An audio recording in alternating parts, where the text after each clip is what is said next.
अस्सलाम वालेकुम। कितना तुसी वधिया उम्मीद करदी है तुसी सब खैरियत ना होंगे। ज़ुबान का चस्का अगर मेरे चैनल ते तुसी नवे हैं तो जल्दी ना जाके मेरे चैनल में सब्सक्राइब कर दो और नाल ही बेल आइकन दा बटन प्रेस कर दियो ताकि तुहानू हर आने वाली वीडियो मिल सके। अच्छा जी, तुहानू सारिਆਂ ने मेरी तरफ तो ईद मुबारक, बहुत बहुत तुहानू ईद मुबारक होवे। अच्छा, मैं कोई भी रेसिपी कोई तुहाडे नाल शेयर नहीं कर सकी, थोड़ी मजबूरी सी, थोड़ी काम वगैरह भी सीगा, मैनू इस तो ज़्यादा इन्ना टाइम नहीं लगा। सॉरी, मैं तुहानू कोई भी वीडियो अपलोड करके नहीं दे सकी।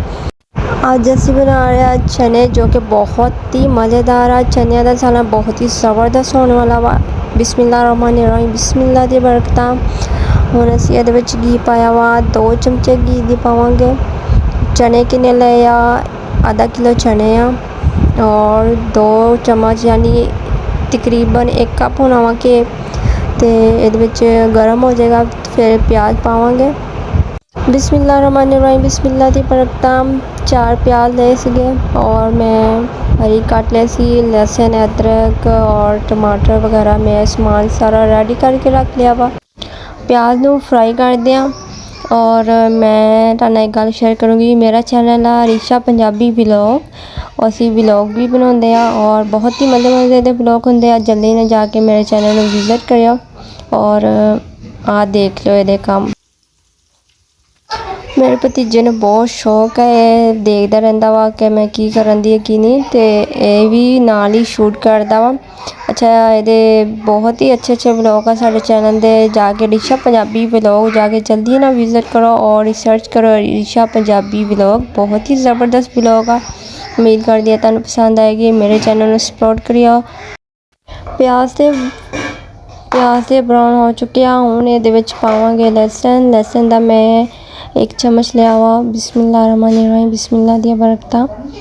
1 चम्मच लहसुन लिया वा। 2 सेकंड में फ्राई कर दिया और इहदे विच जाएगा टमाटर मैं ले सी 4 टमाटर लिया और अच्छी तरह इहदा मसाला बनाऊंगे।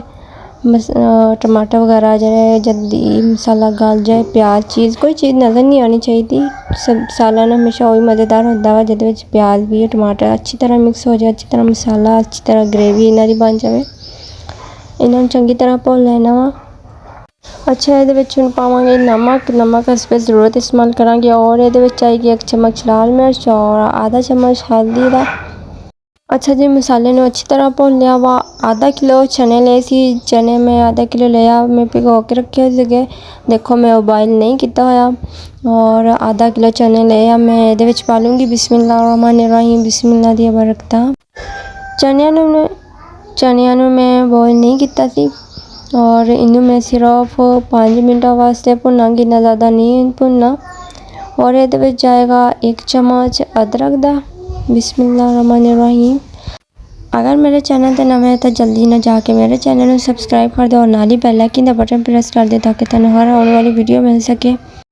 माशाल्लाह बहुत ही मज़ेदार खुशबू आ रही है। 5 मिनट हो चुके हैं। 5 मिनट में चने की बुनाई की है, इन्नी ज़्यादा नहीं करनी। बिस्मिल्लाहिर्रहमानिर्रहीम, बिस्मिल्लाह दी बरकतां। इहदे विच जाएगा पानी। चनिया नू बॉयल नहीं किया, इस तो पानी ज़्यादा पावांगे। 1 जग पाता वा और आधा जग पानी दा होर पावांगे। चलो जी, पानी पा लिया वा। अच्छा जी, हुण प्रेशर कुकर नू कवर कर देंगे, इहदा ढक्कन लगा देंगे और टाइम नोट करना वा 40 मिनट। टाइम नोट करना वा 40 मिनट पकावांगे।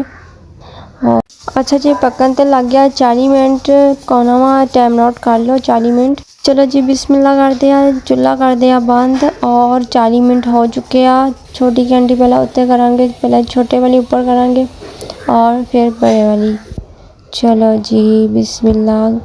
चलो जी, माशाल्लाह बहुत ही ज़बरदस्त बहुत ही मज़ेदार रेसिपी है। और इहदे विच जाएगा सब्ज़ मिर्च 1 वा बड़ी काट लांगे, नहीं ज़्यादा नहीं पानी, सिर्फ फ्लेवर लिए पावांगे थोड़ी जी और बहुत ही मज़ेदार है। और इहदे विच जाएगा 1 चम्मच गरम मसाला और 1 चम्मच सूखा धनिया और हरा धनिया। माशाल्लाह बहुत ही मज़ेदार रेसिपी है, बहुत ही चस्केदार। और बिस्मिल्लाहिर्रहमानिर्रहीम, बिस्मिल्लाह दी बरकतां। चलो जी, माशाल्लाह बहुत ही मज़ेदार और बहुत ही ज़बरदस्त लगन दिया वा। उम्मीद कर दिया तुहानू भी पसंद आएगी। बहुत आसान रेसिपी है, बहुत ही मज़ेदार, बहुत ही ज़्यादा भुख लगी आ, बहुत मज़ेदार सालाना और तंदूर दी रोटी होवे या नान ज़बरदस्त लगदे आ। मेरे चैनल नूं सबसक्राइब कर दो और नाल ही जाके बैल आइकन दा बटन प्रेस कर दिया ताकि तैनूं हर आने वाली वीडियो मिल सके। उम्मीद कर दिया तुहानूं भी पसंद आएगा। जल्दी ना जाओ, मेरे चैनल नूं सबसक्राइब करो और लाइक कर दिया करो, शेयर कर दिया करो, अपने प्यारे ते भी शेयर कर दिया करो।